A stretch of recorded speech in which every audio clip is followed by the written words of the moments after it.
নির্বাচনের জয় গণতন্ত্রকামী মানুষকে উৎসর্গ করলেন তারেক রহমান। সব প্রতিশ্রুতি পর্যায়ক্রমে বাস্তবায়নের ঘোষণা, যে কোনো মূল্যে শান্তি শৃঙ্খলা রক্ষায় জোর। বঙ্গভবন নয়, সংসদের দক্ষিণ প্লাজায় হবে নতুন সরকারের শপথ। মঙ্গলবার সকালে এমপিদের আনুষ্ঠানিকতা, বিকেলে প্রধানমন্ত্রী ও মন্ত্রীদের চমক থাকছে মন্ত্রিসভায়।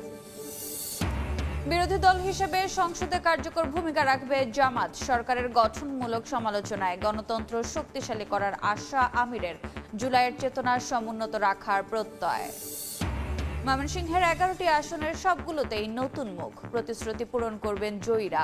আশা সাধারণ মানুষের, ঐক্যবদ্ধ থেকে কাজ করার অঙ্গীকার।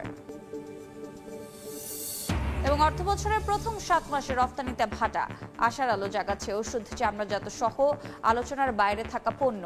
নীতিগত সহায়তা ও বাজার সম্প্রসারণের তাগিদ। শুরুতেই তিনি দেশের মানুষের প্রতি কৃতজ্ঞতা প্রকাশ করে ধন্যবাদ জানান সুষ্ঠু, সুন্দর ও অংশগ্রহণমূলক নির্বাচন উপহার দেয়। তারেক রহমান বলেন, এই বিজয় বাংলাদেশের মানুষের, এই বিজয় বাংলাদেশের, এই বিজয় গণতন্ত্রের, এই বিজয় গণতন্ত্রকামী জনগণের। আজ থেকে আমরা সবাই স্বাধীন। আমি দেশের সকল জনগণকে জানাই আন্তরিক অভিনন্দন। সকল প্রতিবন্ধকতা মোকাবেলা করে আমরা দেশের গণতন্ত্র প্রতিষ্ঠার পথ সুগম করেছে। এবার দেশ গড়ার পালা আমাদের। দেশ পুনর্গঠনের এই যাত্রায় আপনি, আমি, আমাদের প্রত্যেককে দায়িত্বশীল ভূমিকা পালন করতে হবে অবশ্যই। নির্বাচন সংশ্লিষ্ট সবার প্রতি কৃতজ্ঞতা জানিয়ে গণতান্ত্রিক আন্দোলনে নিজ দলের নেতাকর্মী সহ জুলাই অভ্যুত্থানে শহীদ ও আহতদের ত্যাগকে সম্মান জানান তারেক রহমান। আপনাদের স্বতঃস্ফূর্ত অংশগ্রহণের 1.5 দশকেরও বেশি সময় পর দেশে পুনরায় জনগণের সরাসরি ভোটে জনগণের কাছে জবাবদিহিমূলক সংসদ এবং সরকার প্রতিষ্ঠিত হতে যাচ্ছে। সব প্রতিশ্রুতি পর্যায়ক্রমে বাস্তবায়ন করা হবে। দেশ পরিচালনায় সব দল ও মতের মানুষের সহযোগিতা চান তারেক রহমান। বলেন, এবার জনগণের বিশ্বাস ও ভালোবাসার প্রতিদান দেওয়ার পালা। নির্বাচন অংশগ্রহণকারী প্রতিটি গণতান্ত্রিক রাজনৈতিক দলগুলোর প্রতি আহ্বান জানাই, দেশ গঠনে আপনাদের চিন্তা ভাবনা আমাদের কাছে অত্যন্ত গুরুত্বপূর্ণ। আমাদের পথ এবং মত ভিন্ন থাকতে পারে, কিন্তু দেশের সাথে আমরা সবাই এক।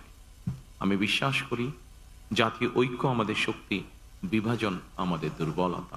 নোট অফ ডিসেন্ট সহ সই করা জুলাই সনদ বাস্তবায়নে তার দল প্রতিশ্রুতিবদ্ধ বলে জানান তারেক রহমান।